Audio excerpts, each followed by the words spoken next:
Picture this. A 21-year-old woman, already a two-time Grand Slam champion, a superstar with the world at her feet.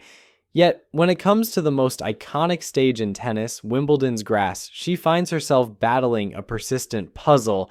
How can someone conquer clay with such dominance, yet falter on grass? A surface that has defined the greatest champions in the sport's rich history. As the 2025 Wimbledon drops its first ball, all eyes are on Coco Gauff. The French Open queen, the face of a new generation, finds herself at a crossroads. Will this be the moment she finally solves the riddle of grass and shows the world she's more than a clay court superstar?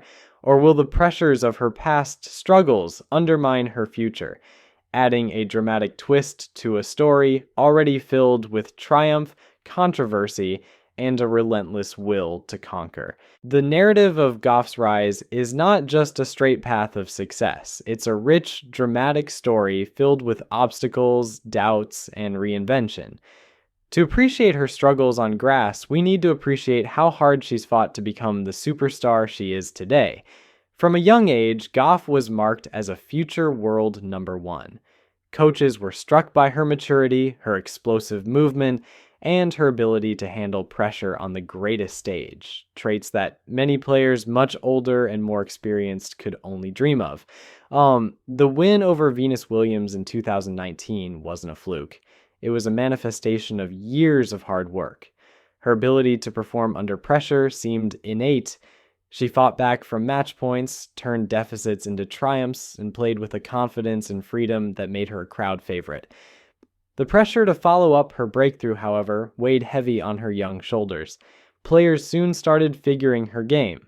Opponents noticed her weak points. Her topspin heavy shots were less effective on faster grass. Her serve, while powerful, sometimes faltered under pressure. Her movement, perfect on clay, seemed a fraction less comfortable on a surface where the ball skids lower and faster.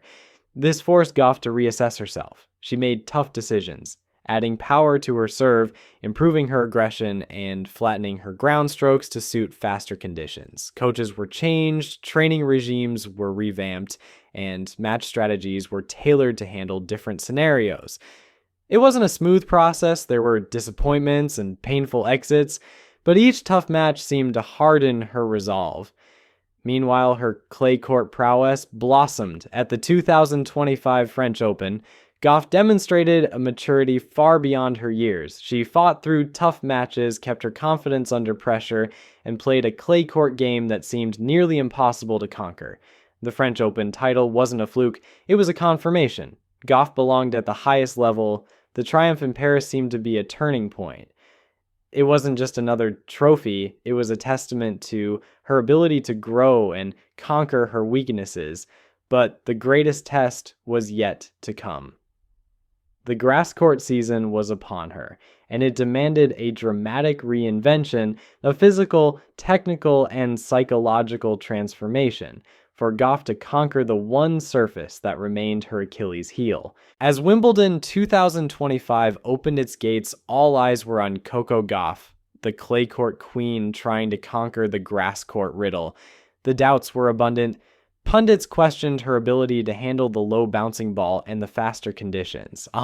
Some called her a clay court specialist. Others insisted her game was not made for grass, but Gauff remained undeterred. In her own words, "I feel pretty confident going into Wimbledon. Into Wimbledon, I definitely feel pretty confident." There was a new resolve in her. She hadn't come this far just to be defined by a weakness. She was willing to confront it directly. Her preparation was aggressive and purposeful. She made tweaks to her serve, adding power, refining her placement to win more free points on grass. She flattened her ground strokes, reducing spin to cut through the court more effectively. Her movement, previously a little unsure on this surface, seemed more assured. She was not letting her doubts dictate her future. Meanwhile, the context seemed dramatic. The total prize fund for Wimbledon 2025 jumped to a record £53.5 million, adding pressure to perform. The eventual winner's paycheck would be £3 million, nearly an 11% increase from 2024. reflecting the prestige and financial incentives tied to the grass court showdown. The world was watching. Gauff was a contender, but not a favorite. The odds makers rated her at plus 650, trailing Arina Sabalenka, a powerful, aggressive grass court force who seemed more comfortable on this surface. Some dismissed Gauff's confidence as naive, a clay court queen trying to conquer a discipline she hadn't mastered, but Gauff remained unfazed, drawing from her clay court triumph, her ability to conquer doubts, and her rigorous preparation. She walked into Wimbledon with a quiet confidence, a confidence earned through hard lessons and years of hard-fought progress. Her first few rounds seemed to reflect this. She fought through tough opponents who tried to rush her, cut off her time, and expose her supposed weaknesses, but Gauff stood her ground. She flattened her backhand when needed, came forward to attack, and improved her first serve percentages. The match momentum seemed to be shifting in her direction. The doubts were fading. A breakthrough seemed within reach. Meanwhile, controversy brewed in the background. Some veteran players questioned whether Gauff was a true contender on grass. Pundits raised eyebrows at her draw, wondering if it was too kind. There were rumors in the press about her confidence being a form of self-talk, a psychological trick to mask nervousness. The stage was set for a showdown, a match that would be more than just about points and sets. It would be about Gauff proving something to herself and to the world. Whether or not Gauff eventually wins Wimbledon 2025, her journey to this moment signals a dramatic turning point in her career. The young woman who once fell in the fourth round has grown into a contender, someone who is not defined by her weaknesses but by her ability to conquer them. For Gauff, this isn't just about adding a title to her collection. It's about proving that she is a complete player, a future all-court superstar. The implications are huge. If she triumphs on grass, it will be a powerful message to her rivals and to herself. There are no limits to her adaptability and resolve. Furthermore, Gauff's story resonates far outside the lines of the tennis court. Here's a young woman who fell under immense pressure at a young age, who was labeled a clay court specialist, a prodigy with a weak spot.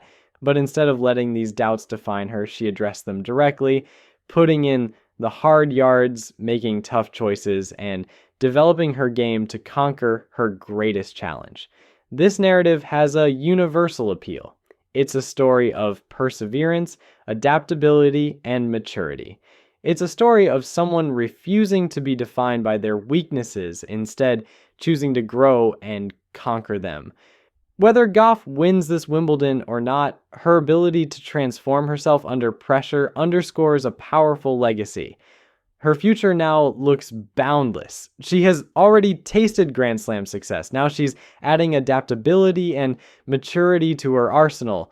The clay court queen is developing into a universal contender, a superstar who can win on all surfaces against all opponents. As the tour evolves and a new generation emerges, Gauff's ability to conquer her doubts will serve as a powerful example, not just to her peers, but to future players who will view her as a role model.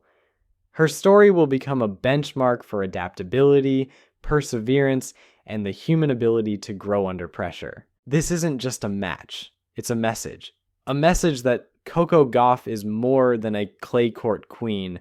She's a contender on all terrains. The greatest chapters of her story are yet to be written. Will this Wimbledon be her breakthrough, or just another hurdle on her path toward domination? As the world waits, we can't help but ask, is this the moment we witness the making of a legend, or the beginning of a dramatic comeback story that will define a generation?